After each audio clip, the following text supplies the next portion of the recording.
No mundo, nas casas, na espiritualidade.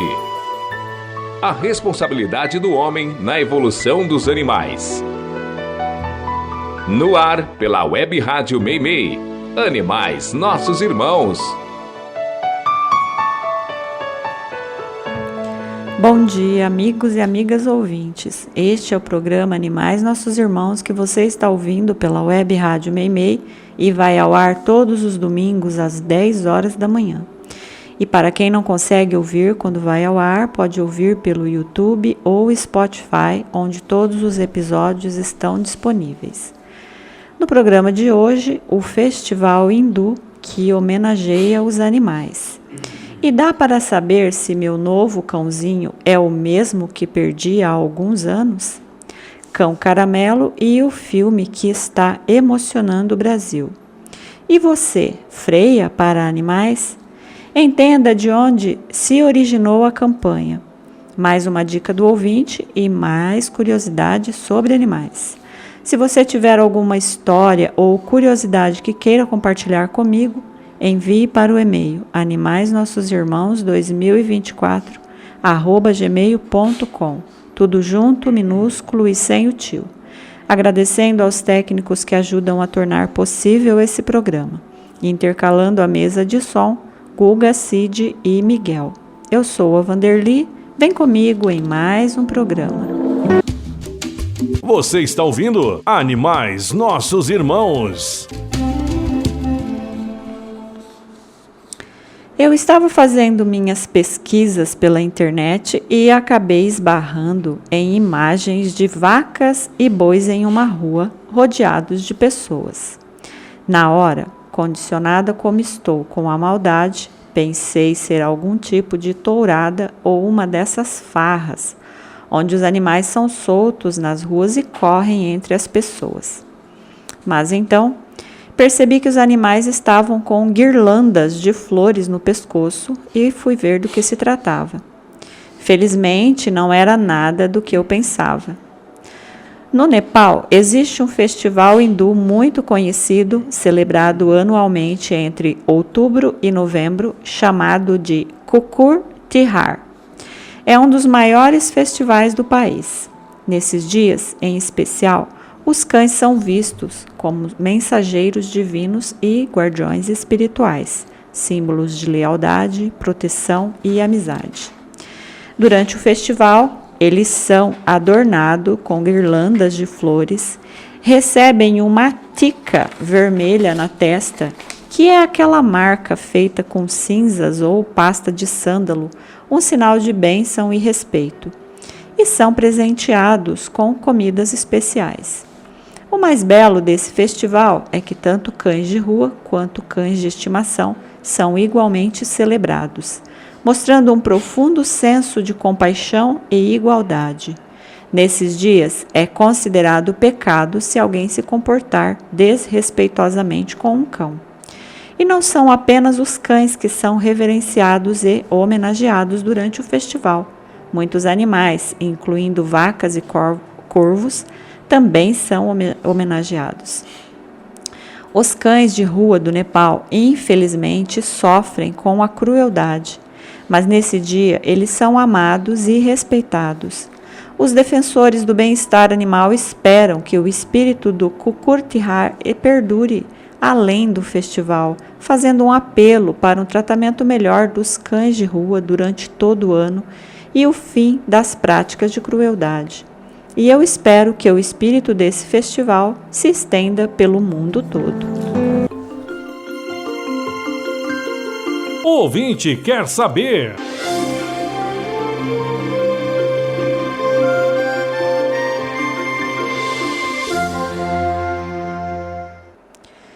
A ouvinte pergunta: eu perdi um cãozinho há alguns anos, sofri muito e recentemente adotei outro.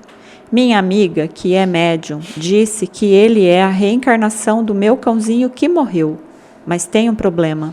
Ele não parece em nada com o antigo, nada mesmo. Ele é agressivo, parece meio bipolar, tem momentos de carinho comigo, mas ao mesmo tempo é estúpido e até agressivo. Já castrei, ele não tem nenhum problema de saúde e é bem alimentado. O que você me diz? Pode ser meu cãozinho? Ele pode ter mudado tanto assim? Olá, querido ouvinte, obrigada pela pergunta.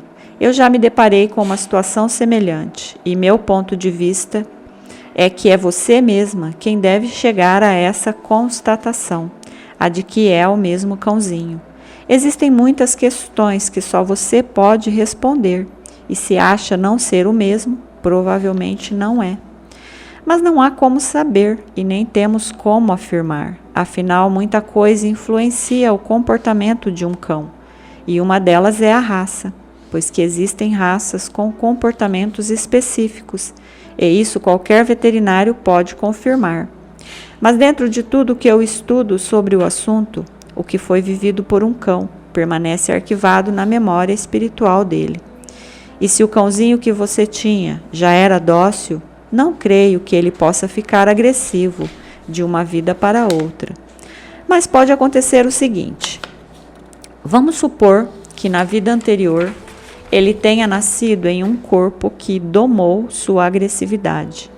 E ele ficou lá dentro, preso e aparentemente manso. Mas agora, em novo corpo, talvez com condições de deixar vir à tona o que ele é de fato, ele revela o seu lado oculto, aquele que o corpo antigo não deixou transparecer. Pode acontecer sim, mas não é muito comum, pois sabemos que os corpos são compatíveis com o espírito, mas sabemos tão pouco, não é?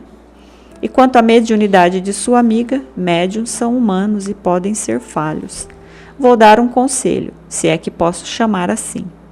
Analise por você mesma. Tente sentir no olhar do seu novo cãozinho se há familiaridade, se há alguma coisa que lhe remeta ao antigo. Caso não sinta nada, provavelmente não é. Nem todo animalzinho volta para nós. Alguns, principalmente aqueles que mais marcam pela doçura e companheirismo, quase sempre estão aptos a evoluírem e viverem novas experiências. Espero ter respondido sua pergunta e continue perguntando. Foi notícia! Foi notícia!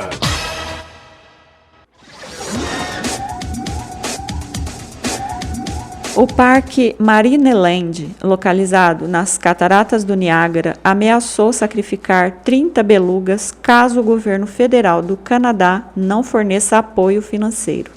A declaração veio após o bloqueio, por parte da ministra da Pesca, da transferência dos animais em cativeiro para um parque temático na China.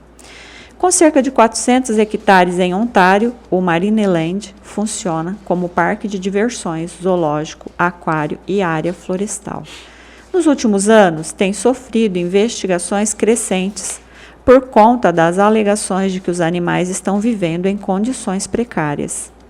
Sem abrir para a temporada de verão, o parque está encerrando suas atividades e se preparando para uma possível venda. Em fevereiro, um advogado do parque disse que planeja remover com urgência os animais ainda restantes no local. O destino das belugas do parque tem sido motivo de preocupações por parte dos ativistas que argumentam que os cetáceos devem ser transferidos para um santuário, embora existam poucas opções viáveis para onde esses animais poderiam ser transferidos. 20 baleias, 19 belugas e uma orca morreram no parque desde 2019, de acordo com as investigações. O Marineland planejava enviar os animais a um parque temático na China, mas isso seria perpetuar a vida em cativeiro dessas belugas e o destino de entreter o público. O parque se defende das acusações de maus tratos e alegam que as baleias recebem cuidados médicos superiores e atenção 24 horas por dia, mais do que qualquer ser humano do Reino Unido ou em qualquer outro lugar, e que é inspecionado dezenas de vezes por ano, contando com especialistas que cuidam dos animais quando estão doentes e fazem todos os esforços para salvá-los. O Marineland também acusou ativistas de direito dos animais de usarem qualquer morte como prova de abuso e que, segundo o parque, serve como propaganda eficaz para a arrecadação de fundos. E o parque segue se defendendo, enquanto ativistas seguem tentando ajudar as baleias, que podem ter seu fim com o fim do parque. E essa prática de prender animais para entreter está com os dias contados, mas nós sabemos que para que haja o fim, tem que haver colapso nas estruturas dos parques. E quem paga com isso são os animais. Foi notícia! Foi notícia! O ouvinte quer saber.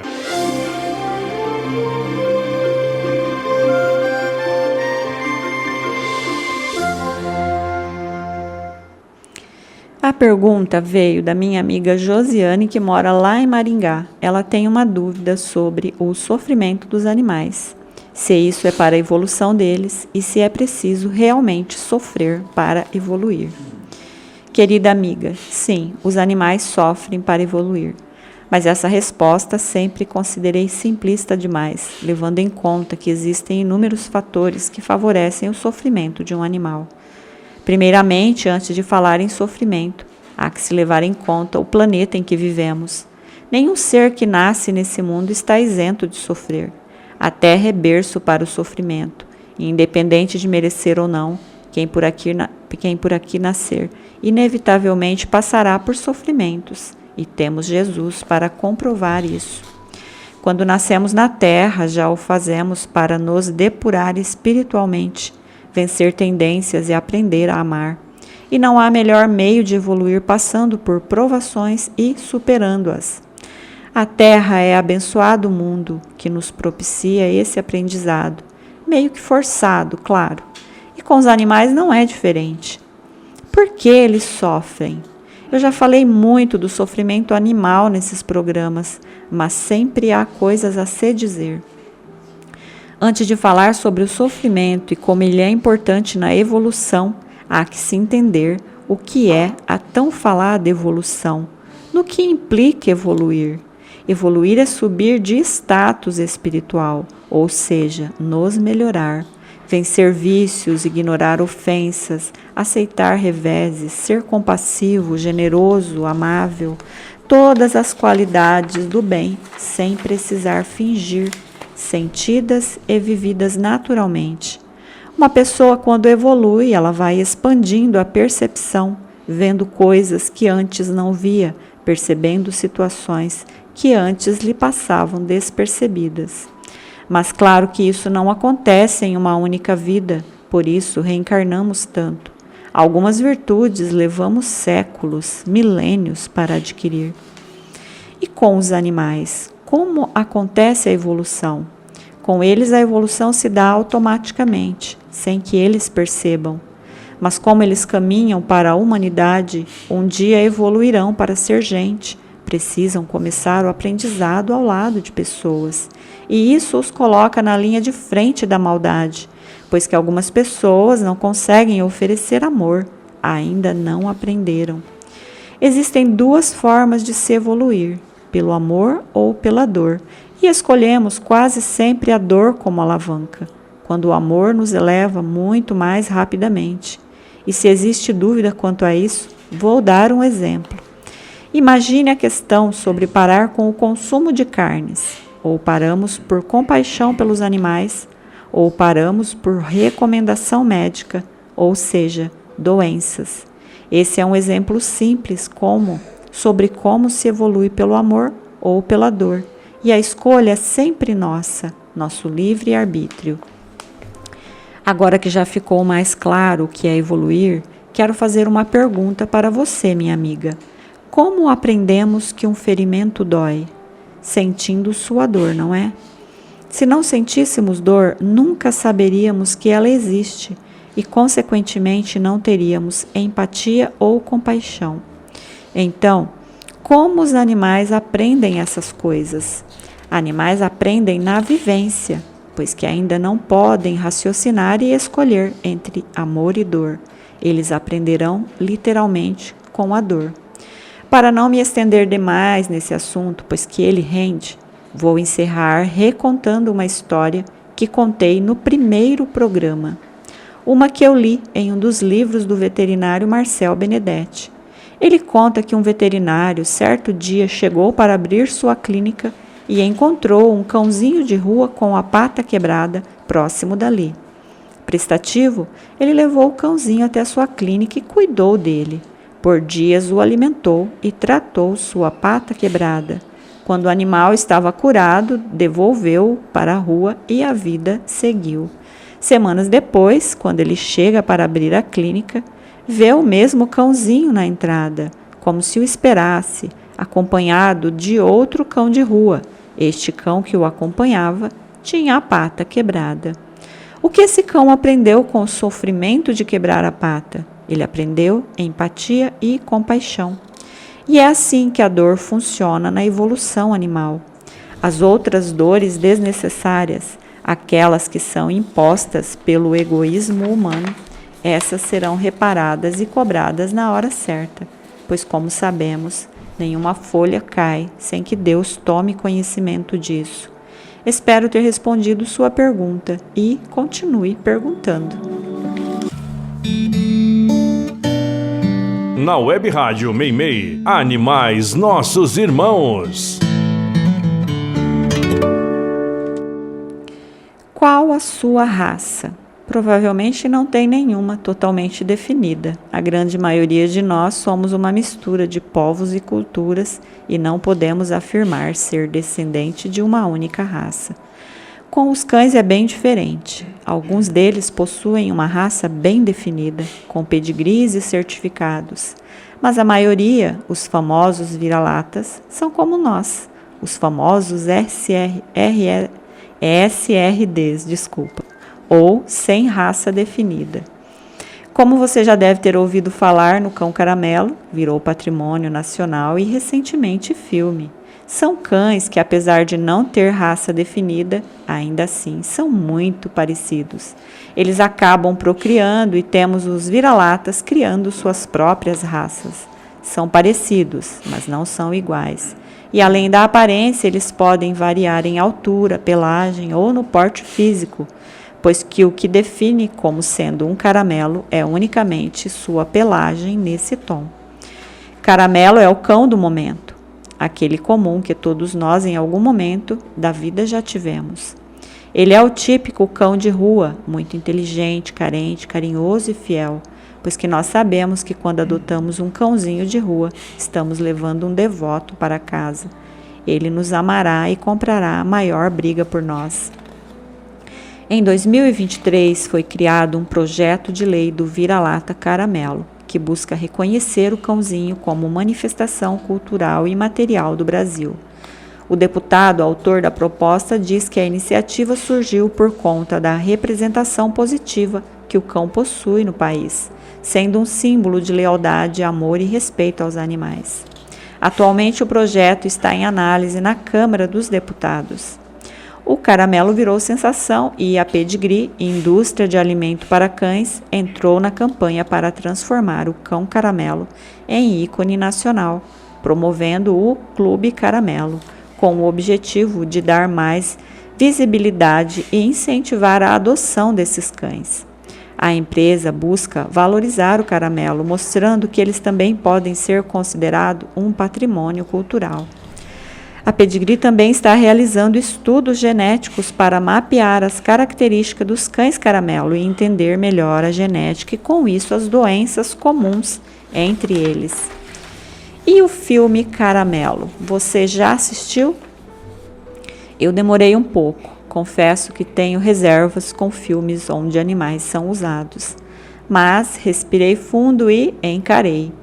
É o típico filme nacional, com músicas e estereótipos correspondentes, mas a mensagem é muito positiva e vale a pena assistir. E esse efeito positivo do filme começou nas filmagens, em situações que não foram para as telas. Segue comigo para o próximo quadro. Vanderly do Carmo está apresentando Animais Nossos Irmãos.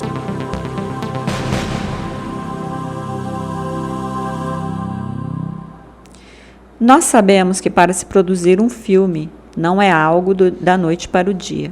Há muita coisa envolvida e pode levar até mesmo anos para que um bom filme seja concluído. Nesse tempo, os atores acabam se envolvendo, ficando amigos e até mesmo se casando. Encenar com cães não é diferente, tem sempre aquele que desperta algo mais. Há no filme um cãozinho que aparece muito pouco, um coadjuvante, Leôncio, um simpático cão com apenas 3 patas que emocionou a equipe. Leôncio é um cachorro resgatado das ruas que teve uma das patas amputadas após um acidente. Ele participou como figurante no filme ao lado do protagonista canino, Amendoim, que interpretou Caramelo. Rafael Witt, o protagonista do filme, criou uma forte conexão com Leôncio, lembrando um cão que ele teve no passado. Tata Werneck, atriz, humorista e esposa de Rafael, também apoiou a decisão. O casal se afeiçoou ao cão de 3 patas durante as filmagens e decidiu levá-lo para casa após o término das gravações. O casal aumentou para 11 o número de animais de estimação e são conhecidos por seu engajamento em causas de proteção animal. Fica a dica para quem gosta de filmes, emoções e finais felizes. Aqui o ouvinte participa. Dica do ouvinte.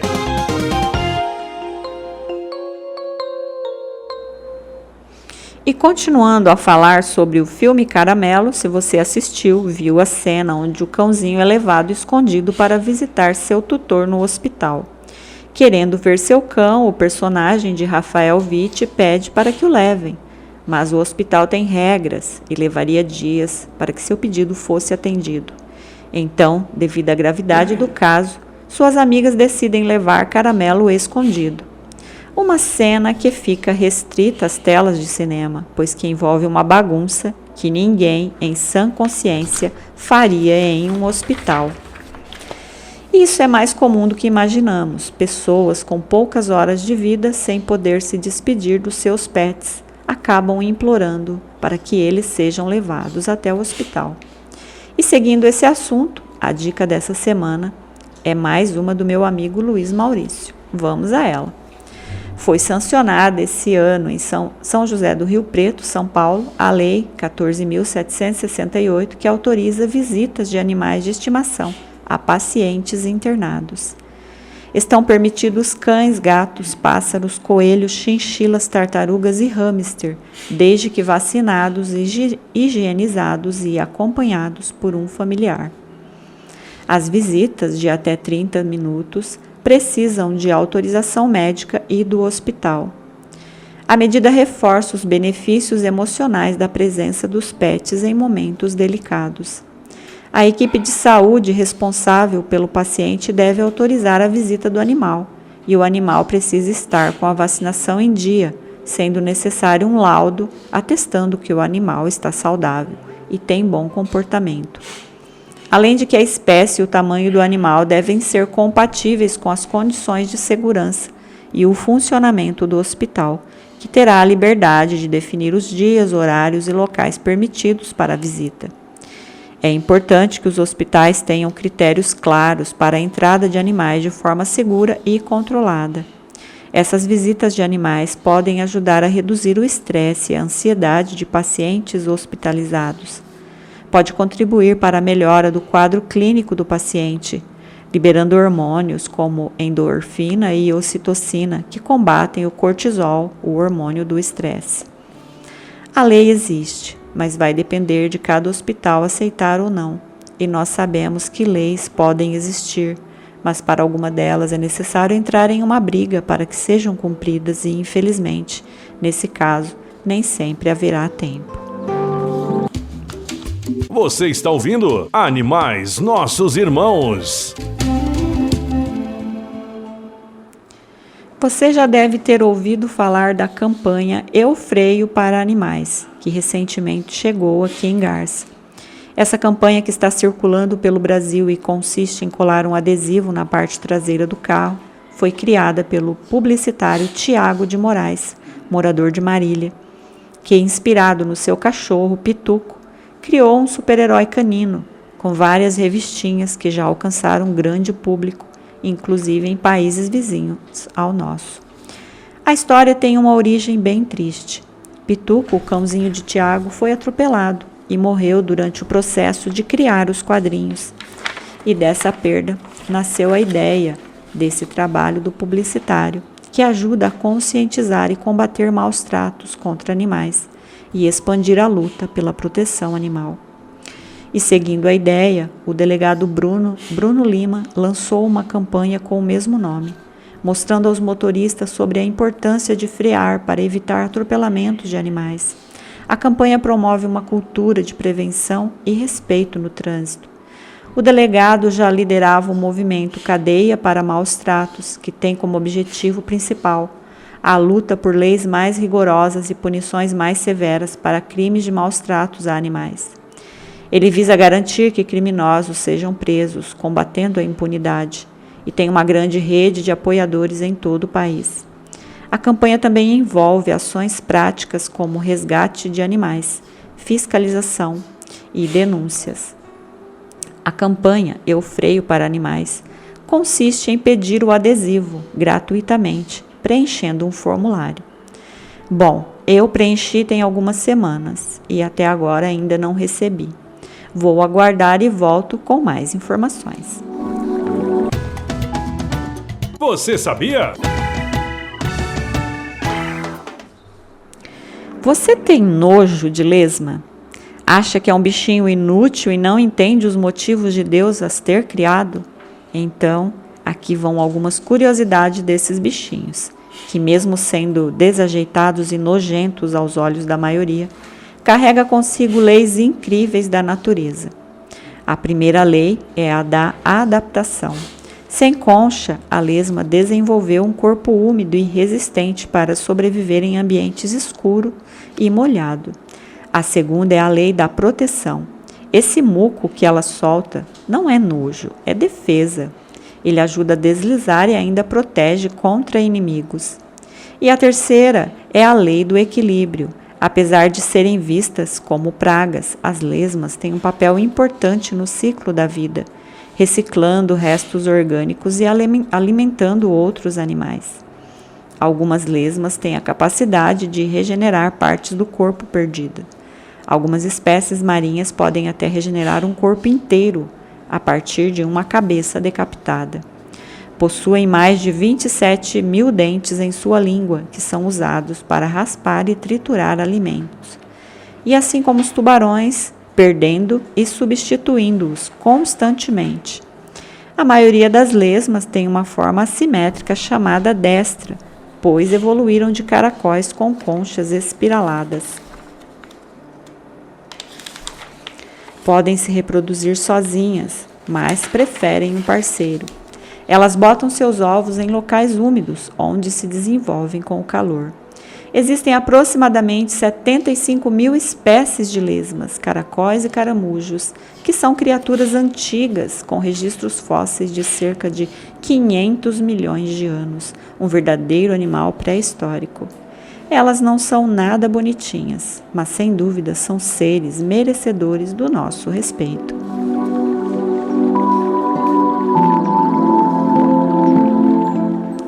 E chegamos ao final de mais um programa. Espero que tenham gostado. Obrigada a todos que ficaram comigo, que Jesus os abençoe, que Maria os ampare, que nossa semana que se inicia possamos ser melhores, mais calmos e generosos, que os animais sejam amparados e respeitados e encontrem anjos por onde forem. Tenham todos um excelente dia e uma ótima semana. Fiquem com Deus e até o próximo domingo.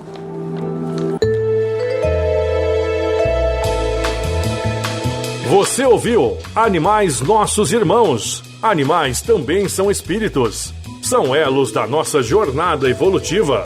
Eles são os nossos irmãos.